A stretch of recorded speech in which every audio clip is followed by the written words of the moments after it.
I'm Katherine Olenic. I'm an artist instructor here at Homer Watson Gallery. Today we'll be doing an art demo of watercolors. We're going to be painting and drawing this magical little deer here.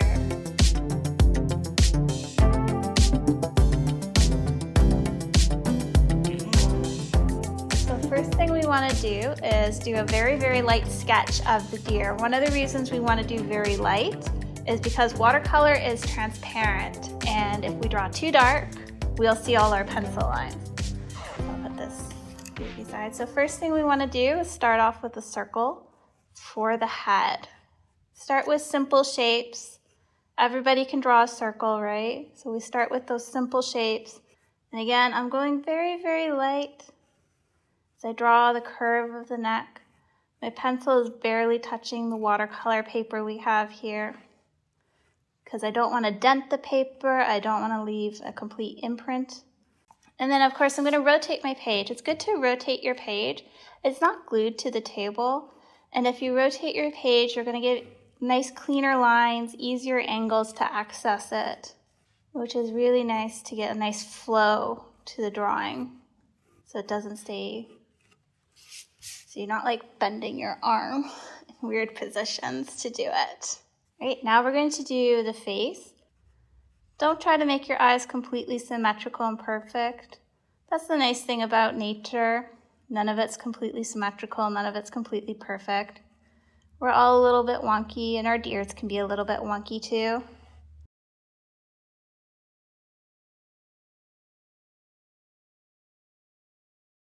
There we go, and that's the basis of our deer. We're going to do the antlers now. So for the antlers, I have a lot of them coming off of the page. This makes the deer feel a lot more magical. I'm actually going to turn my page upside down so I can have a nice cleaner line, and I don't have to worry about accidentally smudging my deer with my dirty hands. So I'm going to start with doing some maybe nice little horns coming out right up near the top there. Then I'm going to follow along the lines of that main antler, pull it out, follow along that line, pull it back in, always getting those nice curves, those nice slopes to the antlers, so it feels like it's growing up and out and not little Lego pieces shoved in there. Up and out, reaching towards the sky, right? They're nice, happy trees that want sunlight in their lives, just like humans. So they grow up and reach out towards that sunshine. So now that I've done the sketch, I'm going to take an eraser and I'm going to lighten up those lines. I'm going to completely erase anything that was a guideline. Erase all those guidelines. Clean up any lines that I really don't like or don't want. And we don't want to brush the eraser bits off. We want to tap them off. That way we're not smudging anything. So now that I've completely erased some guidelines, very lightly, I'm going to start erasing the outline. And there we go. We have our white deer. So for this one, you'll notice that I did white deer, and it's really hard to just paint through all of those lines and through all of these deer antlers. So what we're actually going to do is we're going to take a wax crayon, make sure it's nice and clean. I'm going to clean this one off just a little bit. Make sure it's nice and white. These ones are just Crayola brand. A lot of people like to use oil pastels, but these are probably cheaper, right? And then we're going to color in. It's going to be a little bit hard. We're going to do a nice thick layer of this white wax. And we'll do a really cool trick where we don't have to really paint inside the antlers all that much. We can just paint over everything because wax is water resistant to the colors. Another type of method you can use to do this is called masking fluid. However, if you use masking fluid, you gotta wait for it to dry, and that just takes a really long time. So that's why I'm using the wax crayons. And there we go. We've covered the deer in white. And now I'm going to take my brush. So I'm going to do a little bit different. For here, I did just blue skies. For this demo here, I'm going to do a bit of a gradient of a sunset.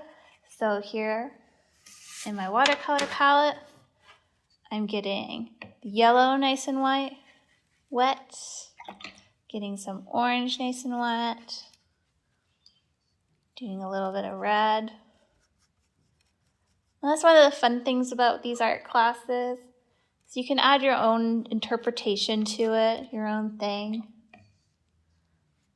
So if you want your sky to be your favorite color, it can be purple, it can be green, it can be something in between. It can be whatever colors you want them to be. You're the artist and it's totally up to you. Okay, so I have my paper towel on standby in case I made a little bit too much of a puddle and I want to help sop it up. I'm going to rotate it so I can do the nice lines going across. I'm going to start with the red here. And we'll start to see that wax work. You'll notice while there's still kind of like color getting onto the wax, it's forming these little water droplets to them.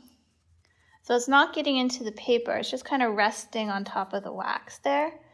So what I can do is take my paper towel, give it a nice little edge to it, and kind of like dab up some of that color. One of the key things with watercolor is you don't actually want too much water in your watercolor. Otherwise, you start to have a puddle on your page. Get some yellow up into that sky, overlapping that orange to really help blend the two colors together. The other nice thing about watercolor, it dries really quick on your page, which is nice. But it also makes it a little unforgiving if you make a mistake. But you can always work around those mistakes and just claim they were part of the painting the whole time. You meant to do that. I'm going to do the same sort of idea. Think of this as like the base layer. And then after I've let it dry, I'll go back in and add in those green vines sticking out. And for some of these antlers, I'm just going to go over with the wax crayon just to really brighten up some of that yellow that got a little bit into the antlers. Now I'm going to switch to a smaller brush. And for this one, I'm going to start adding some details into the deer. On this version here, I added a little bit of blue shading into it. So on this one, because we're at sunset, I'm going to add a little bit of an orangey red to it.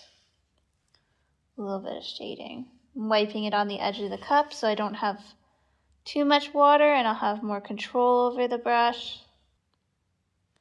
A lot of the time when I do this with my students, I'll have them just use like a Sharpie pen, especially if they're younger, because they put all this lovely hard effort into their deer. I really don't want them to like be unhappy because they splotched some black all over it. So when I do this with students, I will use pens, unless they're like really good at watercolor and they feel very confident in doing it.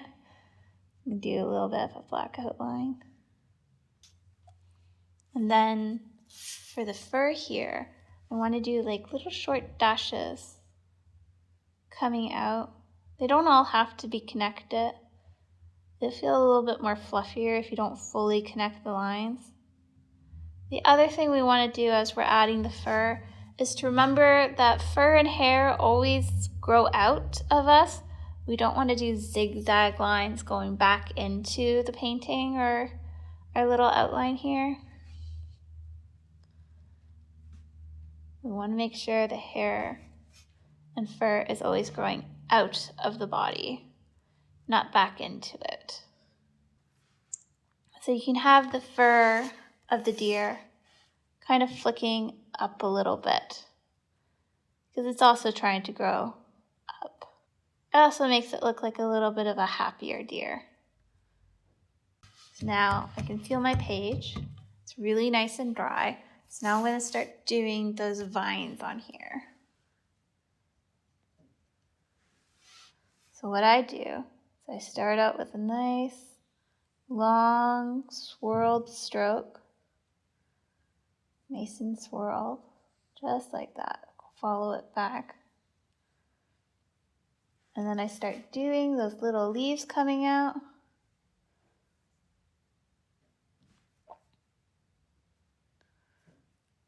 Kind of like a fern almost, as it like starts out wider at the base. You can even have some overlapping the deer. Wider at the base. And it's following the curve of the vine. They're just like little raindrop shapes. It's a little bit more narrow towards the main part of the vine. A little bit bigger away from the vine, coming out towards there. There we go. Creeping up along the vine. This part's probably going to take the longest compared to everything else that we've done, just because there's a lot of vines and we're painting each individual leaf. Especially when we start out and we want those nice prominent vines and leaves to really stand out. Have a nice silhouette of them up against the light, hiding the deer in the forest a little bit. Now as I get to the end, these are starting to get smaller. These take quite a while. So I want to see those nice individual leaves coming out from the forest, wrapping around the deer. I'll start it here. This one can come in front a little bit of the vine we just drew.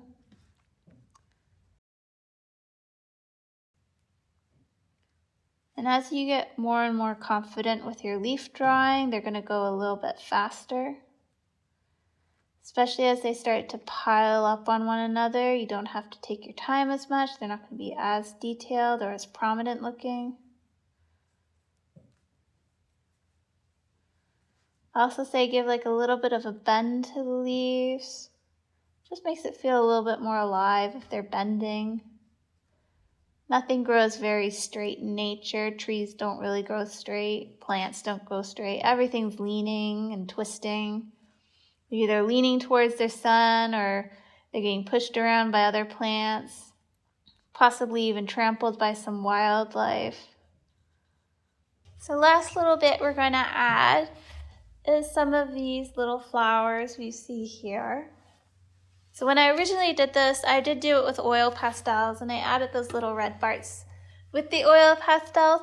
But because we did such a very light background here, it's not that dark blue we see here, it's a nice lighter background, we can add it with the watercolors.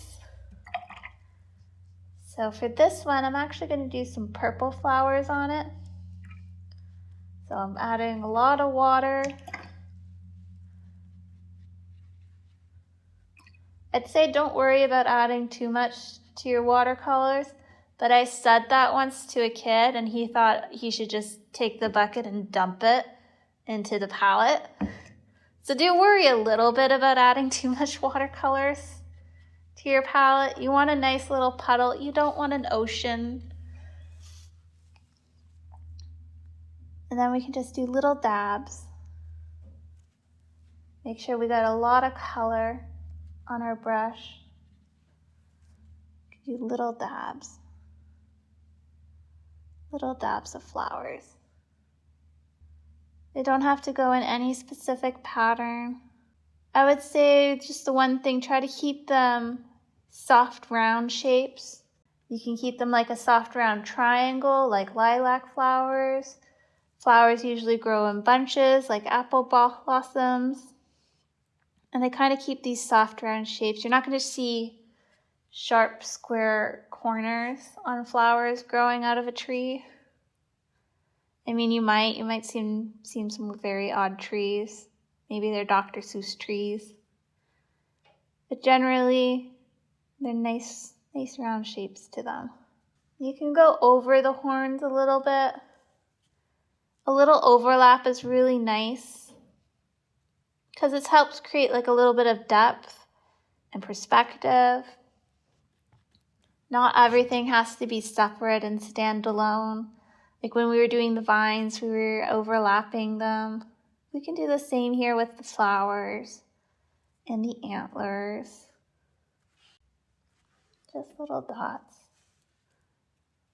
They're small flowers. We don't have to draw each individual flower. Remember, you can always rotate your page. It doesn't need to be glued to the table.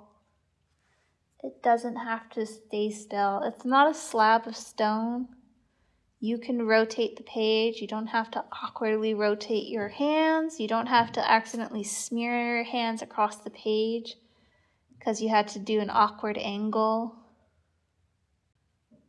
Just little dabs. Just to add little dots, little shapes of color.